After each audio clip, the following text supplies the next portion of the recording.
नमस्कार, ये आकाशवाणी पटना है। अब आप राकेश कुमार सिंह से प्रादेशिक समाचार सुनिए। पहले मुख्य समाचार।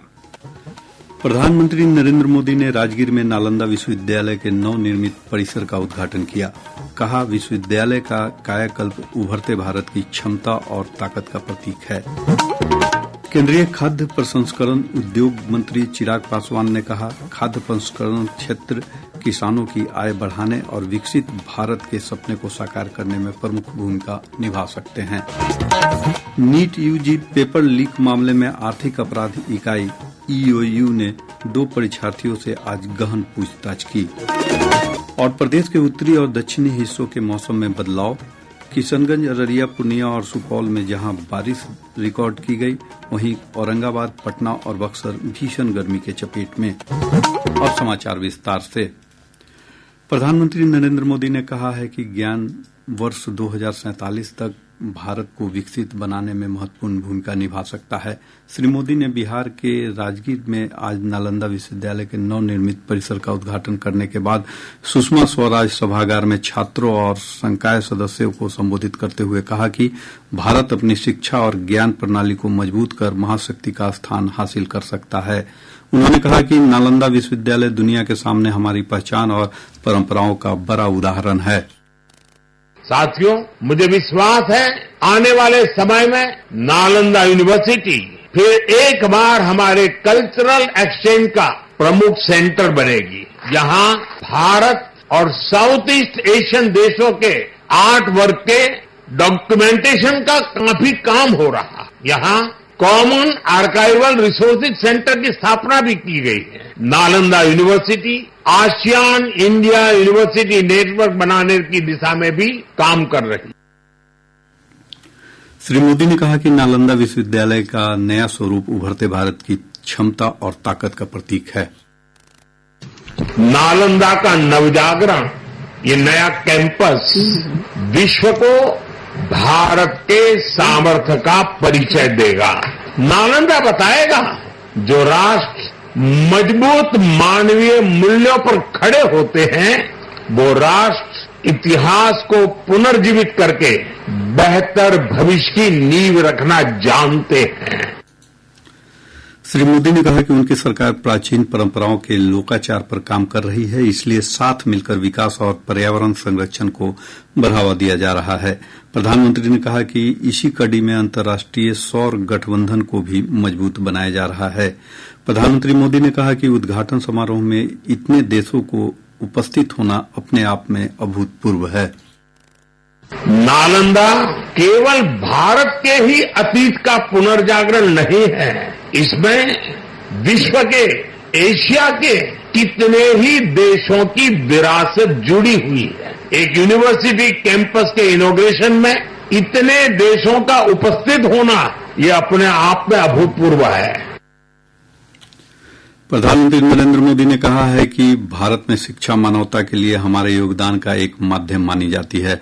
हम सीखते हैं ताकि अपने ज्ञान से मानवता का भला कर सके। 2 दिन के बाद ही 21 जून को अंतर्राष्ट्रीय योग दिवस है।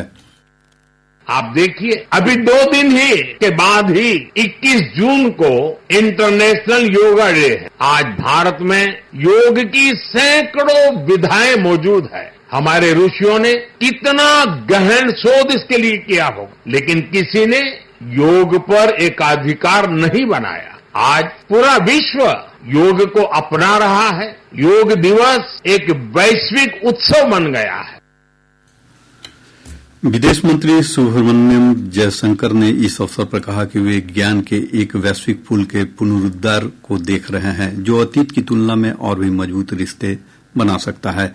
प्रधानमंत्री ने विश्व धरोहर का दर्जा प्राप्त प्राचीन नालंदा विश्वविद्यालय के खंडहरों का भी दौरा किया। मुख्यमंत्री नीतीश कुमार ने कहा कि नालंदा विश्वविद्यालय का गौरवशाली इतिहास रहा है। प्राचीन काल में नालंदा विश्वविद्यालय की पहचान शिक्षा के केंद्र के रूप में थी। इस अवसर पर बिहार के राज्यपाल राजेंद्र विश्वनाथ आर्लेकर, उप मुख्यमंत्री सम्राट चौधरी और विजय सिन्हा सहित अन्य प्रतिनिधि और 17 देशों के राजदूत भी उपस्थित थे। केंद्रीय खाद्य प्रसंस्करण उद्योग मंत्री चिराग पासवान ने कहा कि खाद्य प्रसंस्करण क्षेत्र में अपार संभावनाएं हैं और यह किसानों की आय बढ़ाने और विकसित भारत के सपने को साकार करने में प्रमुख भूमिका निभा सकते हैं। श्री पासवान ने दिल्ली में संवाददाताओं से बातचीत करते हुए कहा कि सरकार किसानों के आय बढ़ाने के लिए प्रतिबद्ध है। पेरिशेबल आइटम्स हैं, वेजिटेबल्स हैं, फ्रूट्स हैं, इन तमाम चीजों को अलग अलग माध्यम से, भले वो कोल्ड स्टोरेजेस के माध्यम से हो, रेडिएशंस के माध्यम से हो, कैसे हम लोग वेस्टेज को हम लोग एकदम मिनिमाइज कर सकें, वैल्यू एडिशन हम लोग कैसे कर सकें। मेरा हमेशा से मानना रहा है कि जहां पे उत्पादन हो रहा है, अगर वहीं पर ही अगर प्रोसेसिंग यूनिट्स हो, वहीं पर उसकी पैकेजिंग बेहतर हो जाए, उसको हम लोग मार्केट कर पाए, तो किसानों को स्वाभाविक है इसका ज्यादा लाभ होगा। अगले 5 सालों में इसी दिशा में हम लोग का मंत्रालय कार्य करेगा।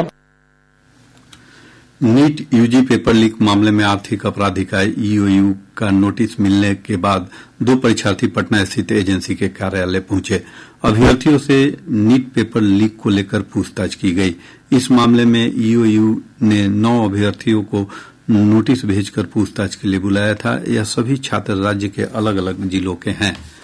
केंद्रीय मंत्री जीतन राम मांझी ने नीट यूजी परीक्षा में अनियमितता और कदाचार रोकने की मांग की। साथ ही उन्होंने दोषियों के खिलाफ कठोर कार्रवाई करने की बात कही। नीट में जो इस प्रकार का अनियमितता होती है, उसमें जो साधन संपन्न वाले लोग होते हैं वो लाभ उठा लेते हैं, लेकिन गरीब के बच्चे जिनका कोई पैरवी नहीं है, कोई पैसा नहीं है, वो वंचित हो जाते हैं। इसलिए ये व्यवस्था जो हुई है, नीट में इस तरह का कदाचार हो रहा है, उसको हर हालत में रोकना चाहिए और जो कदाचार में लिप्त है उसको मैक्सिमम कठोर से कठोर सजा देनी चाहिए।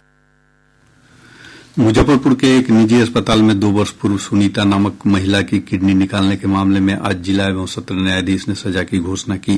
न्यायालय ने अस्पताल के संचालक पवन को दोषी ठहराते हुए 7 वर्ष की सजा सुनाई। साथ ही 18,000 रूपये का अर्थदंड भी लगाया। पीड़ित महिला का एसकेएमसीएच मुजफ्फरपुर में इलाज चल रहा है। प्रादेशिक समाचार आप आकाशवाणी पटना से सुन रहे हैं। ताजा समाचारों के लिए आप हमारे एक्स हैंडल AIR_News_ पटना पर जा सकते हैं। प्रदेश के उत्तरी और दक्षिणी हिस्सों के मौसम में बदलाव दिख रहा है। राज्य के उत्तरी हिस्सों में कई स्थानों पर जहां भारी बारिश हुई है, वहीं दक्षिणी हिस्सा लू की चपेट में है। मौसम विभाग से प्राप्त जानकारी के अनुसार किशनगंज जिले के ठाकुरगंज और पोठिया में बहुत भारी बारिश दर्ज की गई है। ठाकुरगंज में 206 मिलीमीटर बारिश रिकॉर्ड की गई। वहीं अररिया, पूर्णिया और सुपौल समेत राज्य के उत्तर पूर्वी हिस्सों में कई स्थानों पर हल्की से मध्यम बारिश हुई है। इधर छपरा, शेखपुरा, बक्सर, भोजपुर, औरंगाबाद, नवादा, नालंदा, अरवल और सिवान जिले भीषण गर्मी की चपेट में आज रहा। राज्य का अधिकतम तापमान औरंगाबाद में दर्ज किया गया, जहां का अधिकतम तापमान 44.3 डिग्री सेल्सियस रिकॉर्ड किया गया। वहीं राज्य के 16 जिलों में तापमान 40 डिग्री सेल्सियस से अधिक दर्ज किया गया। मौसम विज्ञान केंद्र पटना के वैज्ञानिक कुणाल कौशिक ने बताया कि पिछले 24 घंटों के दौरान राज्य के उत्तर पूर्वी तथा शेष भाग में 1 या 2 स्थानों पर गरज और तेज हवा के साथ बारिश की संभावना है। अगले 24 घंटों के दौरान बिहार के उत्तर पूर्वी भाग के कुछ स्थानों एवं शेष बिहार के 1 या 2 स्थानों पे गरज, चमक एवं तेज हवा 30 से 40 किलोमीटर प्रति घंटा के साथ हल्के से मध्यम स्तर की वर्षा का पूर्वानुमान है। दक्षिण पश्चिम बिहार के कुछ जिलों एवं पटना, सारण में अगले 24 घंटों के दौरान उष्ण लहर एवं दक्षिण मध्य के जिलों में उष्ण एवं आर्द्र दिवस की संभावना है। अगले 48 घंटों में राज्य के दिन के तापमान में कोई विशेष परिवर्तन की संभावना नहीं है। नेपाल स्थित कोसी बराज से आज शाम 6 बजे तक 1,81,970 क्यूसेक पानी छोड़ा गया। पिछले कुछ दिनों से कोसी बराज से बढ़ते क्रम से पानी का डिस्चार्ज रिकॉर्ड किया जा रहा है, जिससे निचले इलाकों में बाढ़ का खतरा मंडराने लगा है। मुख्यमंत्री नीतीश कुमार ने बाढ़ और सुखाड़ की आशंका के मद्देनजर अधिकारियों को किसी भी स्थिति के लिए तैयार रहने को कहा। श्री कुमार ने विभिन्न विभागों को समन्वय बनाकर काम करने के निर्देश दिए हैं।